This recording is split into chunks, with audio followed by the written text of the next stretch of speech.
Nothing exists independent of its causes. My name is Pablo Das. I am trained as a Buddhist teacher and as a holistic wellness coach. I work with people around the resolution of trauma and recovery from addiction. My website is causesofwellbeing.com. And today I want to talk about a principle that not only animates the work that I do as a helping professional, but a principle that really actually just frames my life. I encountered the concept, it must have been 17 years ago. I was just beginning my teaching career as a Buddhist teacher, and I was on a train from New York City, where I lived at the time, to New Haven, Connecticut, where I was going to, it might have been one of my first teaching gigs.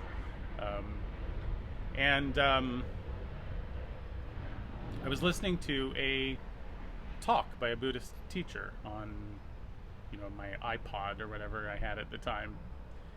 And the teacher said something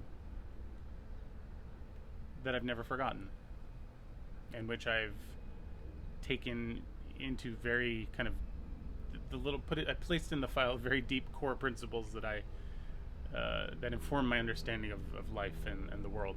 And so what he said was this. He said, nothing exists independent of its causes.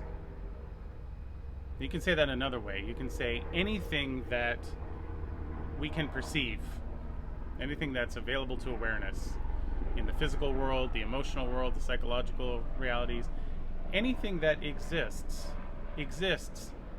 only as a result of the causes and conditions that came before. So in Buddhism, this is a really important principle because it kind of informs the whole rest of the endeavor, if you will. So for example, the concept of karma, the idea that actions bring results, that our wellness, our sense of well-being, our sense of suffering in the world depends on our actions, right? So there's this kind of cause and effect relationship between those two things. What we say and do has an impact on how we feel, how our relationships go, how we feel about ourselves. That's very clear.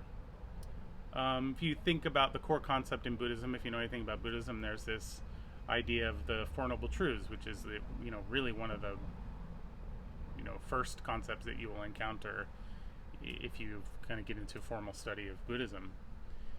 And without going into that whole teaching, there's this basic idea that there is suffering in life, and that suffering has a cause.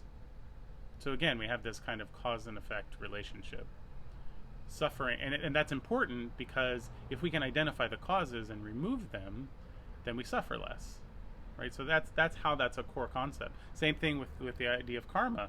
If our actions bring results, then we pay attention to our actions, and actually we can even go back one step and look at our intentions and motivations, because that has an impact on how our speech and action brings results, which will be either more happiness or more the generation of suffering and harm. So you begin to see how everything is built around this concept in Buddhism. It's also really easy to verify in real life. Like, if we were to step away from any Buddhist notions about things, I'm looking at a tree right now. Well, that tree exists because of the set of causes that brought it into being. So there's a seed of some sort, I guess, and water, and the appropriate soil, sunlight, the appropriate climate. If you don't have any of those causes, you don't have tree. No seed, no tree. No appropriate climate, no tree. So anything that we can experience externally and then also internally, our emotional experiences, if you study them very closely, are arising out of some set of causes. And even, I would argue, our thoughts. I mean, the fact that I'm thinking in English and then communicating, like there's the conditioning of having been taught language in English, and then there's my thoughts, the kind of internal part of my thinking process, my mind, that serves up ideas in English, and then the ideas then get translated into language, right? You can see this concept, the truth of this concept, manifesting in everything, right? There's a joke in Buddhism about a Buddhist coroner, and the Buddhist coroner gets fired because he keeps listing the cause of death as birth. So he's saying, like, well, death is simply the the what follows from having been born, so that all the rest is just details, Now, when we get to the kind of work that I do,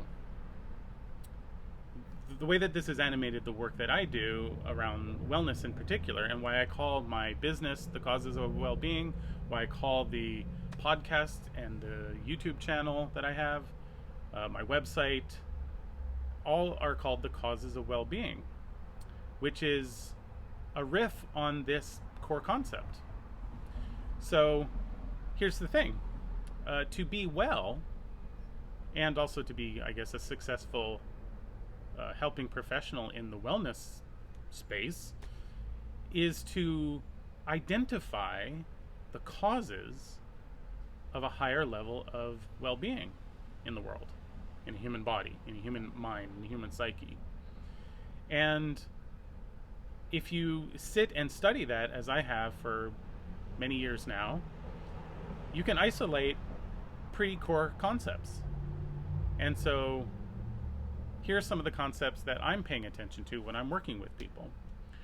From the 30,000 foot view, I think it's important for people to, or this is to say, one of the causes of well-being is for people to have some sense of meaning and purpose in life. And that from that meaning and purpose, that they have a set of sort of organizing and motivating principles that are then, manifesting in action and execution in the world, and the framework that arises from that. So if you're a person who is dedicated to spiritual development, then that's a motivating principle. It gives meaning to your life. You have a set of things to do about that every day.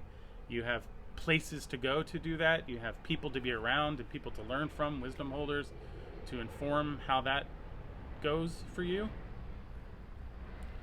I think it's really important that we have what I would call intent, like a kind of capital I sense of intention and purpose in the world. I think that people need to pay attention to particularly the behaviors that they do that take away their sense of well-being, and stop doing them. So that's a cause of well-being, is really renunciation. If you eat sugar and it makes you feel like shit the whole next day, like I do, well, the cause of your lack of well-being is the consumption of sugar. And so if you remove that cause of compromised well-being, then you'll experience more well-being. So that renunciation is a cause of well-being. Same thing is true of getting enough sleep, drinking enough water, eating foods that are in balance for you as an individual, moving your body on a regular basis. I call those the foundational elements of wellness. It's very clear, like if I was to get up right now and run around the block, I would feel different than I feel right now. It's indisputable. It's that quick. Now, if I wake up in the morning and I eat donuts and sugar cereal and Pop-Tarts, which is all the shit that I grew up on, that is going to compromise my experience of well-being in the world. So what I eat has a meaningful impact. So same with our relationships. The relationships are huge. Every study that I've ever seen come through on YouTube or my social media feed, or actual studies that have been forwarded to me, all go back basically to the most meaningful predictor of long-term physical, psychological, emotional well-being is the quality of your relationships. There is no more important variable than that.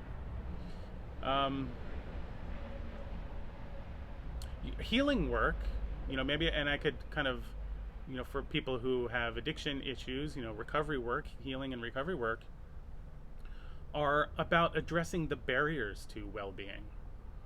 Trauma work is about addressing the barriers to well-being, is about identifying what is in the way of living a life that you feel excited to get up and live. So mindfulness, spiritual practice, financial consciousness, relationships. I think human beings need a sense of accomplishment. I think there's a way to put together, and I have a meaningfully effective model for constructing a life of well-being if you can identify in a very clear way the variables or the causes of a higher level of well-being. And this is all an application of that initial principle. And I built my whole kind of career around this idea. So that's enough for now. We've gotten to the 11-minute mark. I hope this is useful to you. If you are interested in one-on-one support, I have a long-time coaching practice. You can go to causesofwellbeing.com. Reach out to me there, and I will return your email or call or whatever, and we can see if I'm the right person to support you in identifying and meaningfully engaging the causes of well-being. So thanks very much. If you could share these videos and these podcasts with people, that would mean a lot to me. And all the liking and subscribing, all that stuff. I'm in the initial stages of this process, and it is affirming to have those little bits of feedback. So thanks a lot. I hope this is helpful. I'll see you in the next one. Cheers.